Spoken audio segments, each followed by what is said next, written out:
इस बार के लोकसभा चुनाव में आरक्षण और संविधान बदलने का मुद्दा गरमाया हुआ है। विपक्ष लगातार भाजपा पर आरक्षण हटाने और संविधान बदलने का आरोप लगा रहा है, जिस पर बात करते हुए उत्तर प्रदेश के मुख्यमंत्री योगी आदित्यनाथ ने पलटवार किया है। बाबा साहब भीमराव अंबेडकर बार बार इस बात को कहते थे कि धर्म के आधार पर आरक्षण नहीं हो सकता। कांग्रेस ने लगातार ये प्रयास किया कि एससी, एसटी और ओबीसी को मिलने वाले आरक्षण में से सेंध लगा करके इसमें से कुछ लाभ, कुछ हिस्सा काट करके अल्पसंख्यकों को, खासतौर पर मुसलमानों को दे दिया जाए। आरक्षण हटाने और संविधान बदलने के मुद्दे को लेकर विपक्ष लगातार सत्तारूढ़ बीजेपी को निशाने पर लिए हुए है। इस मुद्दे पर आज उत्तर प्रदेश के मुख्यमंत्री योगी आदित्यनाथ ने विपक्ष पर जमकर पलटवार किया। सीएम योगी ने इन बदलावों से इंकार किया है। साथ ही कांग्रेस पर हमला बोलते हुए कहा कि कांग्रेस आरक्षण के नाम पर लोगों को बांटने का काम कर रही है। बाबा साहेब भीमराव अंबेडकर बार बार कहते थे कि धर्म के आधार पर आरक्षण नहीं हो सकता। कांग्रेस ने लगातार प्रयास किया कि एससी, एसटी और ओबीसी का आरक्षण काटकर कुछ लाभ अल्पसंख्यकों को, खास तौर पर मुसलमानों को दे दिया जाए। कांग्रेस की आंध्र प्रदेश सरकार और कर्नाटक सरकार ने ओबीसी के आरक्षण को मुसलमानों को बांटने का काम किया है। और क्या कुछ कहा सीएम योगी ने, आप भी सुनिए। देखिए, संविधान का सबसे ज्यादा माखौल कांग्रेस पार्टी ने और उसके इंडी गठबंधन से जुड़े हुए लोगों ने उड़ाया है और आज भी उड़ा रहे हैं। देश के अंदर स्वतंत्र भारत में अभी संविधान बना ही था। बाबा साहब भीमराव अंबेडकर की भावनाओं के विपरीत जाकर के तत्कालीन कांग्रेस सरकार ने धारा 370 को देश के संविधान में जबरन डालने का काम किया था। देश के अंदर संविधान में जितने संशोधन किए, चाहे अभिव्यक्ति की स्वतंत्रता को कैद करने का कार्य कांग्रेस सरकार के द्वारा पहली ही सरकार में किया गया था। और 1975 को कौन नहीं जानता है, संविधान का गला घोंटने का काम इमरजेंसी के माध्यम से कांग्रेस ने ही किया। अन्य अवसरों पर भी कांग्रेस ने कार्य किए। बाबा साहब भीमराव अंबेडकर बार बार इस बात को कहते थे कि धर्म के आधार पर आरक्षण नहीं हो सकता। संविधान सभा में भी और उसके बाद भी उन्होंने इसका विरोध किया। लेकिन कांग्रेस ने लगातार ये प्रयास किया कि एससी, एसटी और ओबीसी को मिलने वाले आरक्षण में से सेंध लगा करके इसमें से कुछ लाभ, कुछ हिस्सा काट करके अल्पसंख्यकों को, खासतौर पर मुसलमानों को दे दिया जाए।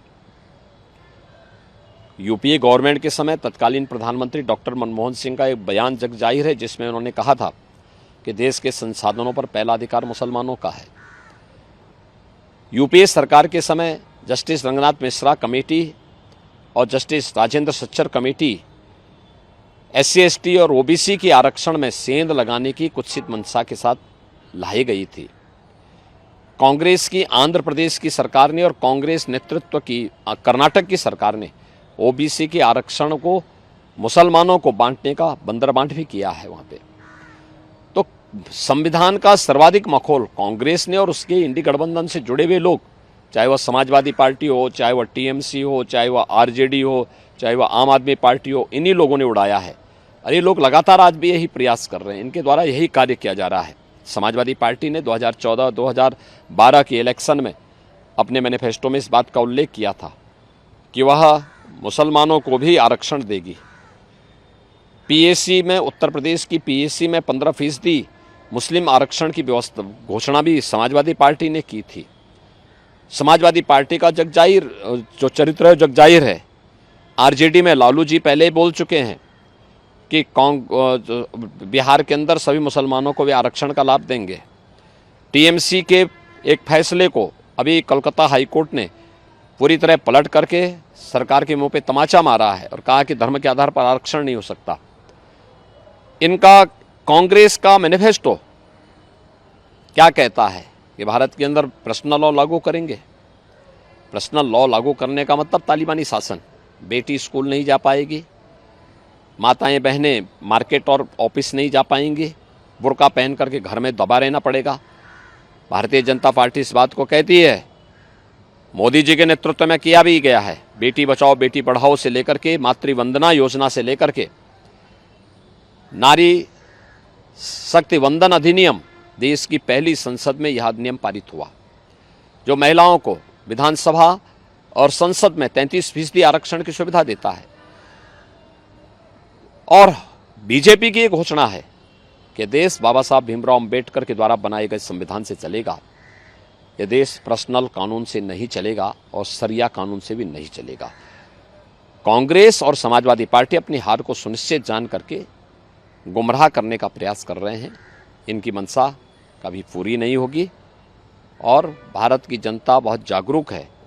वह मोदी जी के नेतृत्व में फिर एक बार मोदी सरकार बनाएगा और जनता की ओर से आवाज़ आ रही है अब तो कि जो राम को लाए हैं हम उनको लाएंगे और राम भक्त ही राज करेगा दिल्ली के सिंहासन पर। तो स्वाभाविक रूप से परम राम भक्त मोदी जी हैं, परम राष्ट्र भक्त मोदी जी हैं।